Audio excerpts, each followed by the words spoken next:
pelaksanaan keputusan ini diberikan waktu sampai dengan 60 hari, artinya 2 bulan. Jadi masih ada cukup waktu lah untuk kita nanti. Pemerintah Provinsi Sulawesi Utara memberikan penjelasan terkait penundaan pelantikan politisi Partai Demokrat, Royke Anter, sebagai Wakil Ketua DPRD Sulut, menggantikan Billy Lombok. Sejatinya, paripurna pelantikan PAW itu telah diagendakan Rabu 30 April 2025, namun tidak jadi dilaksanakan. Terkait ini, Asisten 1 Bidang Pemerintahan Pemprov Sulawesi Utara, Denny Mangala, memberikan penjelasan. Mangala menjelaskan, PAW Billy Lombok Royke Anter sebagai Wakil Ketua DPRD Sulut, telah berproses sesuai aturan di DPRD maupun Pemprov Sulut. Puncaknya, Mendagri RI mengeluarkan SK untuk melantik Royke Anter pada 24 Maret 2024. Namun demikian, Billy Lombok mengajukan gugatan ke PT UN Manado. Gubernur Sulut dan Ketua DPRD Sulut menjadi pihak tergugatnya. Pelantikan sudah ada SK. Dalam proses ini ternyata ada gugatan Pak Billy Lombok ke PT UN. Setelah ada SK Mendagri, gugatan ke PT UN pada 26 Maret, kata Mangala, di ruang kerjanya, Jumat, 2 Mei 2025. Menyikapi gugatan tersebut, Gubernur Sulawesi Utara memberi kuasa kepada Biro Hukum dan Tim Hukum untuk mewakili dalam persidangan di PT UN Manado. Sampai saat ini sudah 2 kali sidang, namun pihak penggugat, Pak Billy Lombok, tidak hadir, itu masih berproses, katanya lagi. Mengingat masih adanya gugatan, berdasarkan kajian Tim Hukum Pemprov Sulut, merekomendasikan agar pelantikan ditunda. Ketua Pengadilan Tinggi juga berkoordinasi dengan kami seperti apa status hukumnya.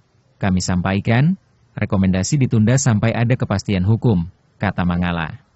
Ia menambahkan, langkah itu ditempuh agar tidak terjadi persoalan baru ke depan. Kan tidak elok, sudah dilakukan pelantikan, sementara masih ada proses hukum, kata Mangala lagi. Karena memang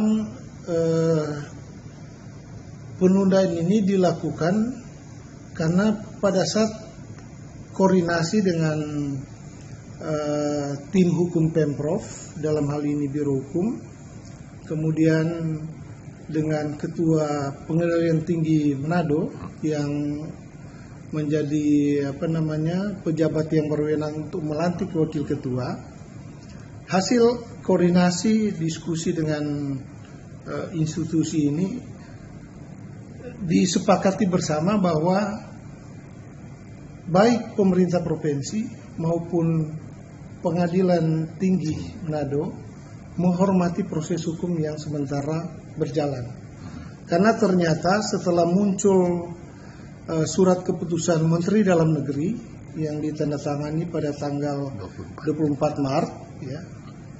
Tanggal 26 Maret, Bapak Billy Lombok mengajukan gugatan ke PT UN. Dan yang digugat ini adalah Gubernur Sulawesi Utara.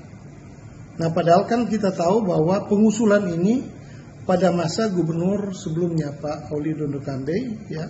Tapi karena gugatan ini masuk di PT UN tanggal 26 Maret, itu sudah dibawa ke kepemimpinan Bapak Majen TNI Purnawirawan Julius Silvanus SC.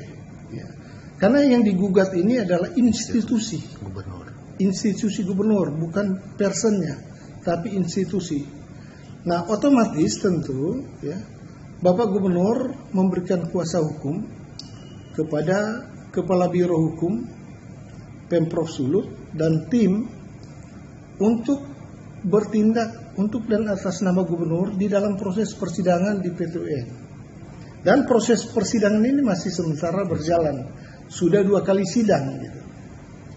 Nah, atas dasar pertimbangan ini, sehingga tim kami sepakat dari Pemprov dan Ketua Pengadilan Tinggi, ya, sepakat bahwa sebaiknya, ya, pelantikan pimpinan Dewan Sulawesi Utara atas nama Bapak Royke Anter itu ditunda sambil menunggu putusan PT UN. Ya. Nah, karena kita harus menghormati proses hukum yang berlangsung ini. Jangan sudah kemudian dilantik, kemudian putusan mengabulkan gugatan dari termohon itu. Nah, ini kan tidak elok nanti. Nah, karena itu kiranya situasi ini bisa dipahami oleh kita semua bahwa penundaan ini tidak ada latar belakang politik. Ini pure menghormati proses hukum yang sementara berjalan. Ya. Kan di SK Mendagri juga. Download Tribun X sekarang, menghadirkan lokal menjadi Indonesia.